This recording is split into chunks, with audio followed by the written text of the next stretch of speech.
Have you ever felt like you're constantly playing defense, just putting out one fire after another, completely exhausted by someone else's chaos?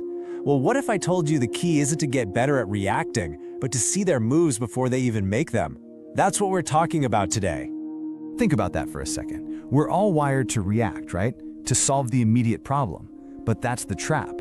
That constant state of reaction is exactly where a manipulator wants you. Drained, confused, and always a step behind.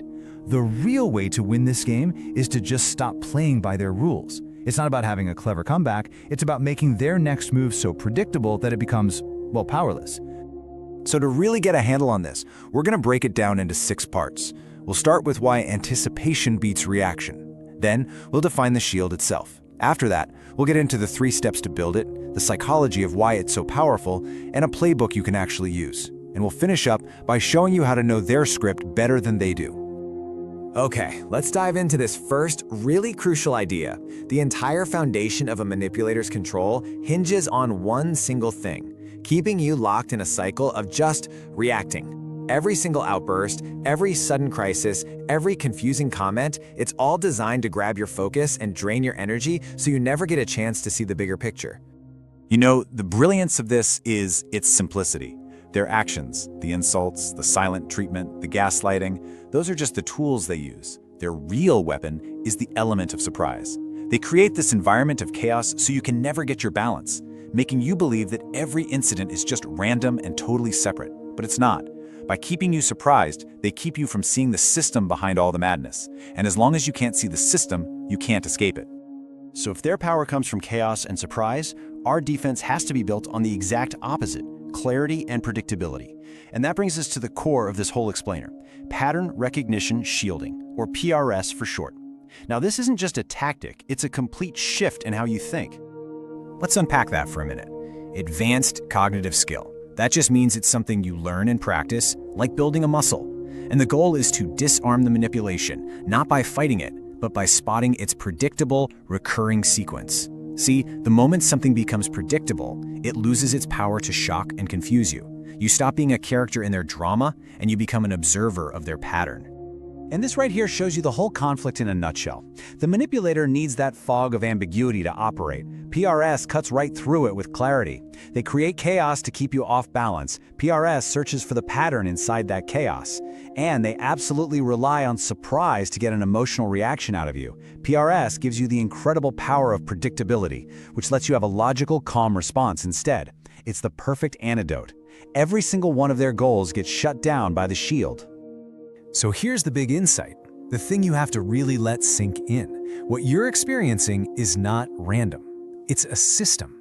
Manipulators don't come up with brand new tactics every day. They use proven scripts, things like the sabotage cycle, where they build you up just to tear you down, or intermittent reinforcement, where they give you just enough kindness to keep you on the hook.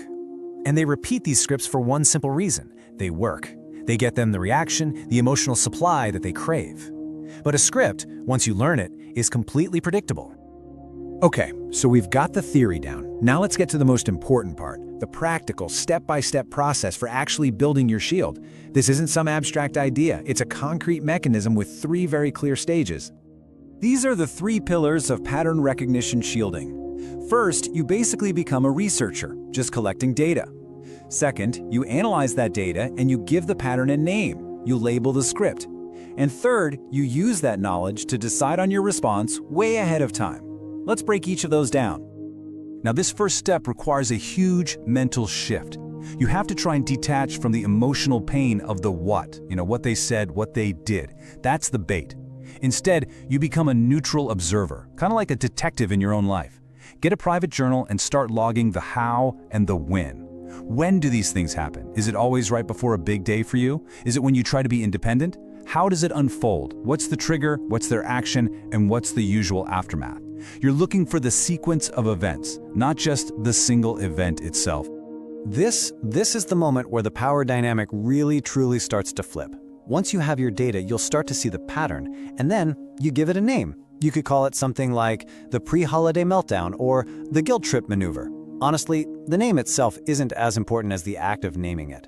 See, neurologically, when you label something like this, you're actually moving the experience out of your limbic system, that's your emotional reactive brain, and into your prefrontal cortex, your rational logical brain. It stops being a personal attack and becomes an objective, identifiable tactic that you've just classified. And that brings us to the final stage, the part that activates the shield. Because you've collected the data and you've named the script, you now know what's coming next. You can basically predict their next move. This is your superpower. Instead of getting ambushed and reacting with emotion, you can decide your response ahead of time when you're calm and thinking clearly. The goal is to simply not give them the reaction they're expecting. This isn't about ignoring them, it's a strategic choice to emotionally disengage. You deny them their fuel, and a machine without fuel, well, it eventually just stops running. So we know how it works, but let's take a second to dig into the psychology of why it's so powerful.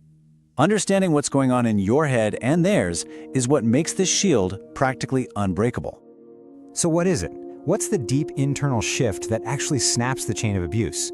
It's not just about changing what you do, it's about completely rewiring how you see the entire situation. This slide really lays out the journey that PRS takes you on. You move from a state of learned helplessness, where you feel totally trapped and powerless, to a state of what we call informed detachment. Let's look at the specifics. You go from being reactive, always on defense, to being proactive, totally prepared for what's coming.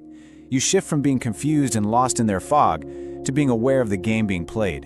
And most importantly, you turn the subjective chaos they create into objective data that you control. This isn't just a coping skill, it's you taking back your own reality. All right, we've gone through the theory and the psychology. Now let's turn this into a concrete defensive playbook. These are the strategies you can start using right now to put pattern recognition shielding into practice. Your playbook starts with a very simple, very powerful number, 3. This number is your trigger. It's the signal to start documenting and building your defense for real. Here are the 3 core tactics. First up, the 3-incident rule. You've heard this saying, once is an incident, twice is a coincidence, 3 times is a pattern. After the 3rd time a specific negative thing happens, you commit to documenting it. Second, script rehearsal. Once you've named a script, don't just wait for it to happen again. Mentally walk through it. Picture them starting their routine and practice your calm, non-emotional response in your head. And third, enforce the no deviation policy. This one is absolutely critical. This is so important because it prepares you for their countermove. When a manipulator realizes their old script isn't working anymore, they won't just give up. They'll try to deviate, maybe with a huge, tearful apology or a totally new tactic to get a reaction. The no deviation policy means you see these moves for what they are, just another part of the same old game of control. You have to hold your boundary here.